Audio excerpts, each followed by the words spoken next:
Ένα άλλο θέμα που αυτό είναι σχετικό με επενδύσεις, θα ήθελα να μιλήσω λίγο, είναι σχετικά με τη διαχείριση κινδύνου, δηλαδή αυτό που στα αγγλικά ήταν risk management.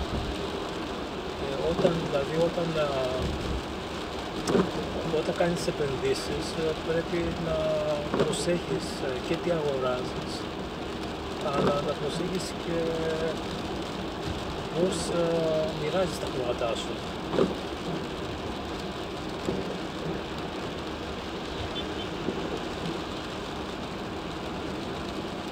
Αυτό μπορεί να κάνεις αυτό που λένε diversification ή μπορείς να κάνεις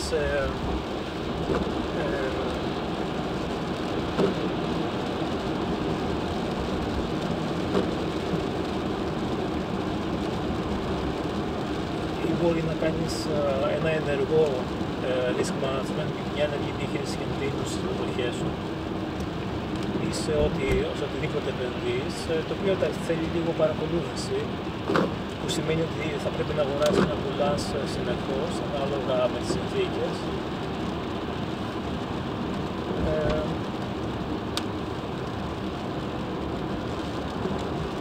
Αυτό είναι πολύ σημαντικό. Τώρα ο περισσότερος κόσμος φυσικά δεν γνωρίζει πώς να το κάνει αυτό το πράγμα, αλλά είναι μερικά πράγματα είναι και λογική, δηλαδή δεν αγοράζεις ας πούμε για μετοχές, αλλά γενικά για επενδύσεις δεν θα πάρεις κάποια εταιρεία η οποία δεν γνωρίζεις κάτι για αυτή.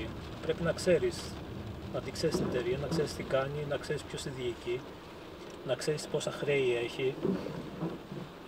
Αυτά συνήθως υπάρχουν εταιρείες που είναι στο χρηματιστήριο, έχουν δικό του site, το οποίο λέγεται Investor Relations, το οποίο έχουν αναλυτικά όλες τα στοιχεία τους και αυτά που δημοσιοποιούν κάθε τρίμηνο και κάθε χρόνο, τα ετήσια στοιχεία. Όποιος έχει λίγο χρόνο και όρεξη είναι εύκολο να διαβάσει και να δει τι γίνεται. Άρα δεν αγοράζεις κάτι το οποίο δεν το γνωρίζεις, νούμερο 1, και κατά δεύτερο λόγο πρέπει να ξέρεις πόσο αγοράζεις σε σχέση με την συνολική σου περιουσία και τα συνολική σου ρευστότητα. Γιατί την περιουσία σου πρέπει να τη χωρίσεις σε αυτά που είναι ρευστά και σε αυτά που δεν είναι ρευστά, όπως τα κίνητα που δεν μπορεί να τα πουλήσεις εύκολα.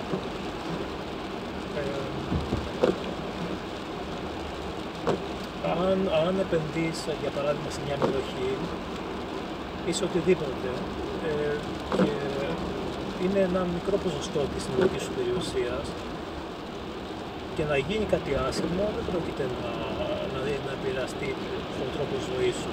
Αν όμως βάλεις το χρόνο και δίνεις το χρημάτων σου, εκεί αν γίνει κάτι άσχημο θα επηρεαστεί, οπότε δεν το βάζουμε αυτό, ούτε παίρνουν εταιρείες οι οποίες είναι άγνωστες. Και προσέχουμε δηλαδή που επενδύουμε, το σίγουρο είναι σίγουρα καλύτερο να αγοράζει μεγάλες εταιρείες, που είναι σοβαρές εταιρείες, που έχουν σοβαρή διοίκηση και έχουν επίσης και ιστορία στον τομέα τους. Βέβαια αυτές δεν έχουν και μεγάλη απόδοση, αλλά αυτό είναι που δίνεις, δηλαδή, ότι αν είναι μια μεγάλη εταιρεία δεν μπορεί να δεκαπλασιάσει τη τιμή της μετοχής εύκολα, είναι λίγο σπάνιο. Αλλά αν πάρεις κάποια μικρή εταιρεία, θα πρέπει να βάλεις μόνο πολύ λίγα χρήματα, γιατί αυτές είναι πιο επικίνδυνες.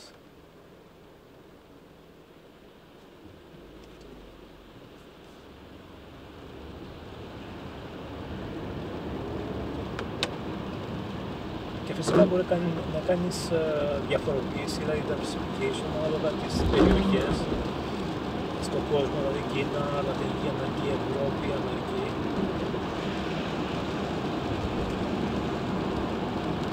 Διάφορους τομείς.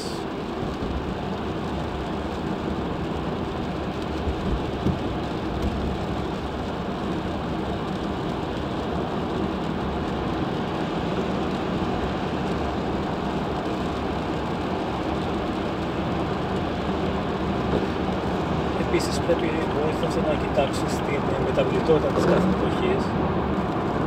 Αυτή είναι πολύ σημαντική, αν μπορείς να απολογίσεις πώς ακριβώς μπορεί να χρησιμοποιήσεις σε αυτό το